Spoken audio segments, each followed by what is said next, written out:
Hello everyone. So we're shooting 200 yards right now with the AK-47. I did a video earlier today where I got a 2-inch at 100 yards with this AK. So we're gonna see what I do at 200 yards, and then we'll see what I do at 300 yards. Only bad thing is with the AK design, there's no place to put a magnifier on. So basically, I gotta use my eye. As best as I can. So what I'm doing is it's got a 2 weight dot with a 65 weight circle on this Sun 503CU. And what I'm doing is I'm putting my dot like just underneath the top of my target, which is about 2.5 feet by 2.5 feet. Okay, so let's take 5 shots and see what I get.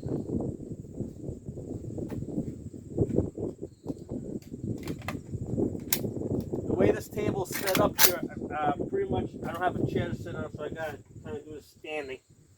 We'll see what I can do. Make the best of it.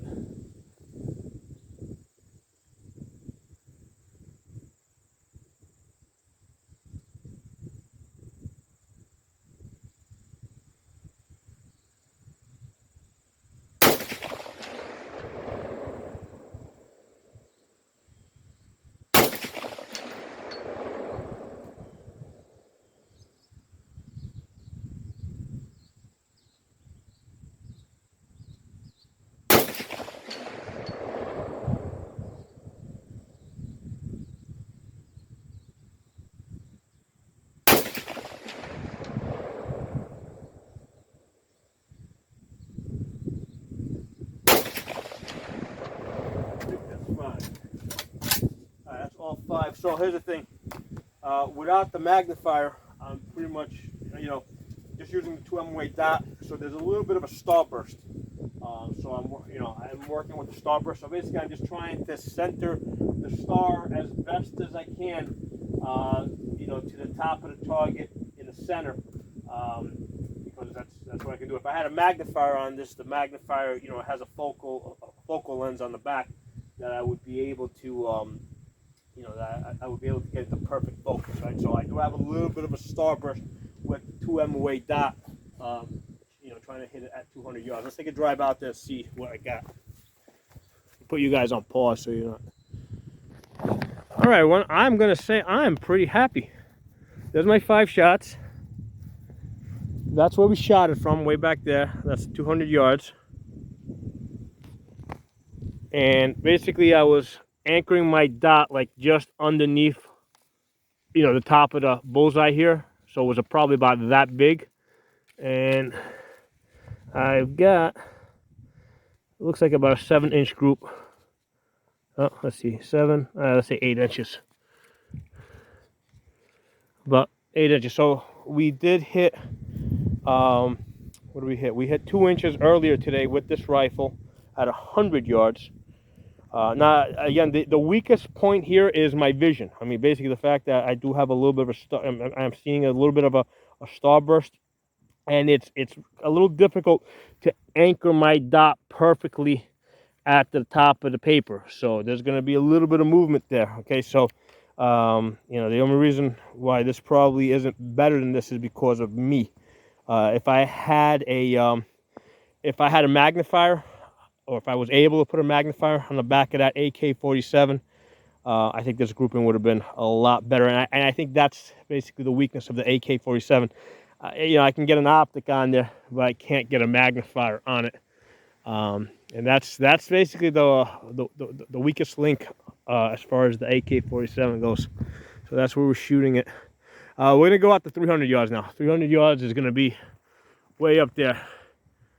That's where we're gonna put this target next. I'm gonna use the same target. I'm just gonna mark these holes, and we're gonna see what we can get. All right, so let me put the circles on here now.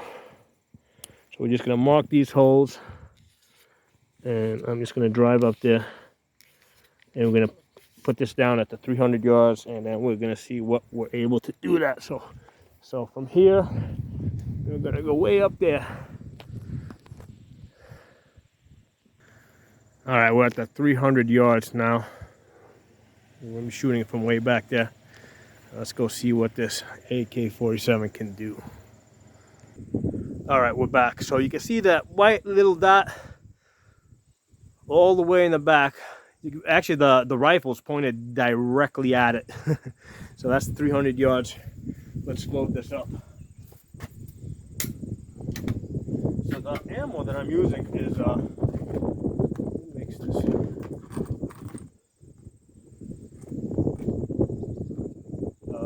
Bailey Blindy. There you go, you guys can pronounce that. Bailey Blindy. Some data over here. You guys can, there you go. You guys should check out the data that's on it. I haven't even noticed that data. I'll take a look at this later, what's on the box. The bottom is English, so, but yeah, show you some drops there. So anyway, this is brass ammo. This is brass AK-47 ammo. And I got this supposedly so that it can be more accurate. The first time I shot it, I wasn't that impressed, but it's doing okay, you know. I mean, I have shot 4 inches at 200 yards with steel case, so I don't think it makes that much of a deal. But sometimes the steel case, there can be inconsistencies where you get like one box and it's good, and get the same company, you know, you get another box, and you know, a couple of months later, it's not that good. So that's why I said let me get some brass ammo. Let's take this out.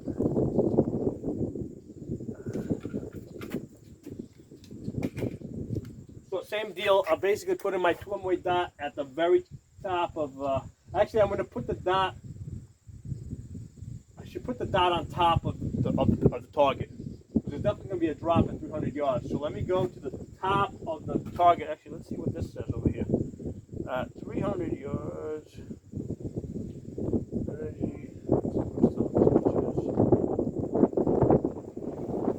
It's telling us that this should be almost whatever. I'm not even going to try to figure that right now. I'll put my dot at the top of the target. Just about right over the top. Then we'll see what we get. It's starting to rain. The wind's blowing in, so it's blowing the rain right in my face.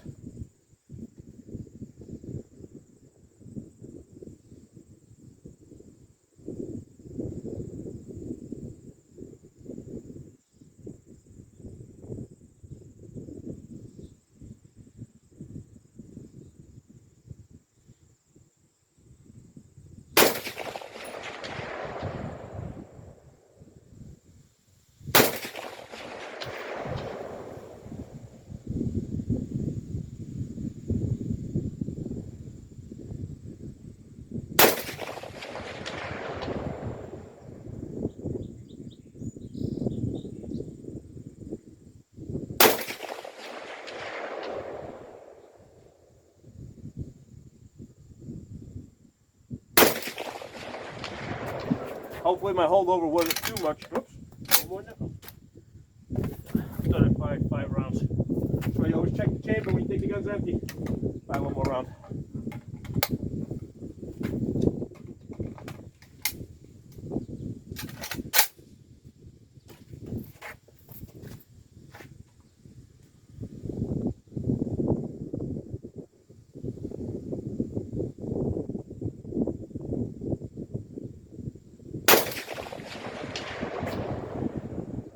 As I was saying, wind's coming straight in. It's about, where's my wind ribbons? It's about 20 miles an hour, 15, 20 miles an hour straight in.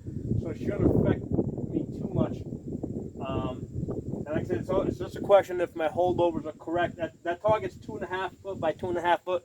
So me putting the dot at the top of the target, like resting it right on top, it should have got me on the paper. We'll see where they landed. Let's put you guys on pause. Let's take a drive out there, see where we landed. All right, guys, here we are. Not terrible. Not terrible. At 300 yards, we've got, the ones with the circles are from earlier. We got 1, 2, 3, 4, and then 5 over here. So let's see, we got a 4-shot cluster of about 14 inches. And then, well, actually include, let me see, 14 inches, this one-handed. The total group is 20 inches. So we're at 20 inches, you know, we're definitely inside of the torso of a man. I mean, the wind did mess up with us a little bit. We can see how the shots kind of drifted a little bit to the left. And again, this was with the dot up here. Like basically, I was sitting the dot on top of the target at 300 yards. At 200 yards, I was basically hanging my dot underneath the top of the target over here. So that's at 200 yards. At 300 yards, I'm sitting it on top of here. And we've got a 20-inch group, which is definitely combat effective. You know, you could probably, you know, with the type of shooting I'm doing today, 300 yards. I mean, I can definitely get out to 400 yards and put effective hits, I think, at 400 yards on a man-sized target. At 500 yards, I think I'm just doing suppression fire based on the spread I'm seeing right here. Unfortunately, I can't get any further than 300 yards at this range. But yeah, that's where that's the 300 yards over there. And total group is, what did we say was? Shit, I forgot. Hold on. Total group was 21 inches. And then we got a 4-shot cluster at 14 inches. So that's the AK-47. And that's with, you know, this is with shooting a 2-inch group earlier today. So as you get further out, I mean, you know, basically, theoretically, we should have had a 6-inch group. But there's, you know, there's lots of things messing with us here. The biggest component is the fact that I don't have a magnifier on this gun, and it can't get a magnifier behind that scope because of the way the AK is set up. If I put like a variable scope, I'd have to mount it on top of the side rail.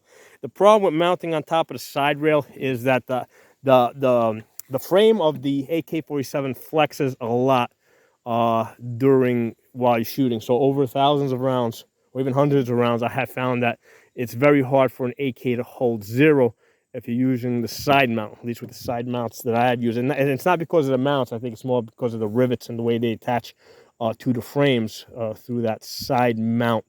So that's why I favor mounting on top of the gas tube, but I can't use a magnifier there. So that's where we're at. And that's basically the weakness of the AK, the fact that I can't put a magnifier behind it. But you know, I still, you know, at 300 yards, this is definitely, you know, definitely, you know, effective. You know, at 300 yards, and I can probably easily take this out to 400 yards. There'll be more of a spread.